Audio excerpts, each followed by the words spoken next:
mengadukan Gubernur Jawa Barat Pak Deddy Mulyadi terkait dengan kebijakan beliau yang memasukkan siswa dengan permasalahan perilaku, ya. Kalau bahasa beliau yang nakal akan dimasukkan ke barak dan dididik oleh militer. Anak yang dititipkan di barak TNI ya, yang dari program barunya Kang Deddy Mulyadi KDM itu, ada anak yang mengaku selalu bolos sekolah gitu ya, karena nggak dikasih bekal sama orang tuanya. Jadi katanya dia itu selalu bolos bukan karena dia natskal gitu ya, tapi karena dia itu nggak dikasih bekal sama orang tuanya. Gua waktu dengerin itu miris banget, hati gua keiris banget, dan gua bener-bener nggak habis pikir sama orang-orang yang membandingkan si anak ini dengan dirinya dia, yang komentar di kolom komentar membandingkan dengan masa lalunya dia, dengan masa zaman purbanya dia gitu. Kayak ada yang bilang, aduh dek, kita tahun 70-an, 80-an nggak sarapan dari rumah, nggak dibawain uang jajan, nggak dibawain bekal, tetap berangkat sekolah kok. Gue nggak ngerti sama orang-orang kayak gini gitu loh. Kalau emang zaman purbanya dia itu orang tuanya kurang mampu gitu ya, atau nggak mampu, ya Anda jadi orang tua itu jangan seperti itu juga dong. Anda harus bisa mengubah nasib anak-anak Anda dong. Jangan malah dijadiin ajang adu nasib gitu, paham gak sih maksud gue? Terus Anda ini yang ngomong tahun 70-an, 80-an, berarti seharusnya Anda tahun 2025 ini udah punya anak dong, udah jadi orang tua juga dong. Ya kalau zaman dulu itu kalian masa anak-anaknya itu miskin atau kurang mampu, ya kalian jangan sampai kayak gitu dong ke anak-anak kalian. Usahakan anak-anak kalian jangan sampai nasibnya sama seperti kalian dulu, gitu gak sih harusnya? Kok malah jadi ajang adu nasib di kolom komentar? Terus ada anak yang bilang dia lebih nyaman di barak TNI itu, karena kalau pulang ke rumah orang tuanya itu sering banget berantem. Gua miris banget dengernya ya, karena ternyata kenackalan anak-anak zaman sekarang itu bisa berawal dan bermula itu dari rumah, dari environment atau lingkungan orang tuanya sendiri gitu. Tapi menurut gua si anak ini juga salah gitu ya, si anak yang katanya nggak mau sekolah, lebih sering bolos karena nggak dikasih uang jajan, nggak dikasih bekal itu, menurut gua juga dia salah gitu ya. Karena maksud gue gini, kalau emang dia punya niat yang kekeh gitu untuk berpendidikan, untuk sekolah, untuk mengenyam ilmu pendidikan gitu ya, pasti apapun permasalahannya, entah itu uang jajan atau bekal, dia akan tetap datang ke sekolah. Karena gue yakin di sekolah itu dia punya banyak teman, yang gue yakin juga teman-temannya itu pasti peka kalau dia nggak bawa uang jajan atau nggak bawa bekal gitu ya. Pasti teman-temannya itu bakal kayak ngebagiin makanannya dia juga ke si anak ini gitu loh, paham gak sih maksud gue? Tapi balik lagi, ini orang tuanya si anak ini, dia nggak ngasih bekal tapi ngasih uang jajan atau enggak gitu loh. Kalau lu nggak ngasih bekal, nggak ngasih uang jajan juga, ya menurut gua agak-agak gimana gitu juga sih. Karena maksud gua uang jajan even cuman 2.000 atau 5.000 aja itu juga udah bisa kok beli kayak snack, beli kayak minuman penunda lapar gitu misalkan. Tapi kalau bekal nggak dibawain, uang jajan juga nggak dibawain, ya sulit juga ya. Sedangkan anak-anak sekolah SD, SMP, SMA zaman sekarang tuh sekolahnya tuh udah dari pagi banget sampai sore gitu loh. Belum kalau ada ekskul, ada tugas sekolah, tugas kelompok dan segala macam, itu pulangnya bisa larut banget gitu. Kenapa ya anak itu selalu dipaksa untuk mengerti orang tua? Dan banyak orang tua yang lupa bahwa sang anak itu juga perlu diperhatikan dari segi kelayakan hidup, dari segi kebutuhan hidup, termasuk bekal, kasih sayang, dan perhatian. Sebenarnya alasan si anak ini juga menurut gue nggak relevan ya, apa hubungannya bekal dengan sekolah gitu loh. Karena gue yakin yang nggak dibawain bekal dan uang jajan itu bukan cuma dia doang, tapi anak-anak itu tetap sekolah gitu, karena punya semangat juang, semangat sekolah yang tinggi gitu loh. Gue itu posisinya jadi anak dan orang tua ya, karena gue udah punya anak dan anak gue juga udah SD, bentar lagi mau kelas 4 SD gitu ya. Dan setelah jadi orang tua itu gue sadar bahwa memang ada miskin itu yang karena takdir, ada kemiskinan itu memang karena takdir, tapi ada juga karena kegagalan kurang gigihnya orang tua untuk anak-anaknya. Nah, buat kalian-kalian yang mau nikah, yang belum nikah, yang mau punya anak, coba dipikir lagi berkali-kali. Buat perempuan, coba cari cowok yang bener-bener mau bertanggung jawab,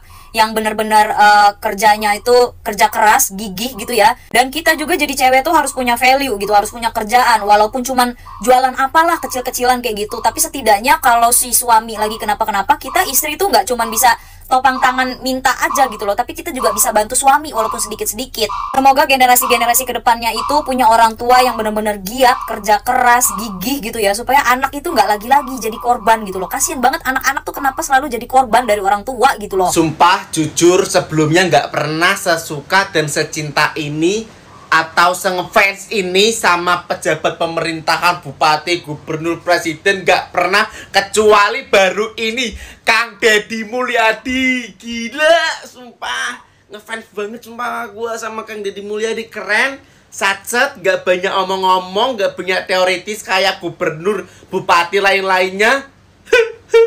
Baru ini sih gue ngefans banget sama pejabat pemerintahan baru ini. Program Gubernur Jawa Barat Kang Deddy Mulyadi, kebijakan yang luar biasa tentang anak-anak muda, pelajar-pelajar yang kenakalannya sudah batas-batas yang tidak wajar, artinya mereka sudah tidak bisa lagi dibimbing atau dididik oleh orang tuanya dan guru-gurunya serta lingkungannya. Sudah selayaknya mereka memang dilatih di barak militer. Bukan wajib militer untuk perang, bukan, tetapi kita dipelajari lagi, jangan terlalu banyak komentar. Itu tidak menyalahi, saya kira tidak menyalahi, dan itu luar biasa sekali. Saya mau katakan, saya ini orang jalanan loh. Maksudnya saya kerja di jalanan. Saya banyak melihat geng motor, tawuran, pelajar-pelajar. Itu benar-benar sudah kelewat batas. Mereka memang harus dididik dan disiplinkan oleh militer. Sebab mereka adalah masa depan bangsa. Mereka adalah masa depan bangsa yang tidak boleh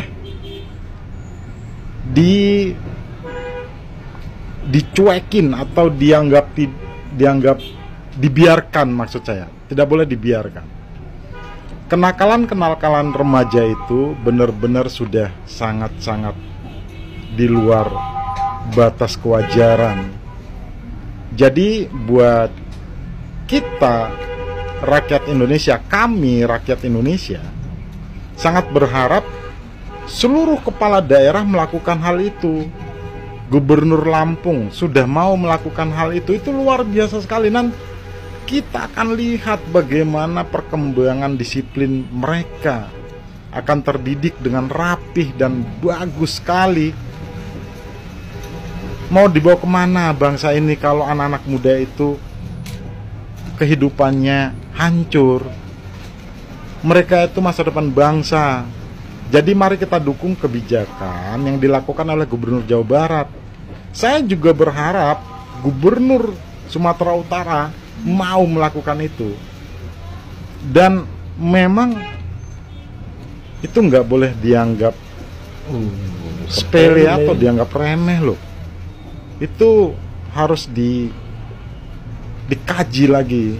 Artinya harus dipikirkan oleh kepala daerah. Dan saya pribadi sangat mendukung kebijakan yang dilakukan oleh Kang Deddy Mulyadi, itu luar biasa sekali. Kenapa saya bicara begitu? Karena saya kerja di jalanan, saya tahu, saya lihat bagaimana geng motor, bagaimana tawuran-tawuran pelajar. Aduh, itu benar-benar membuat prihatin.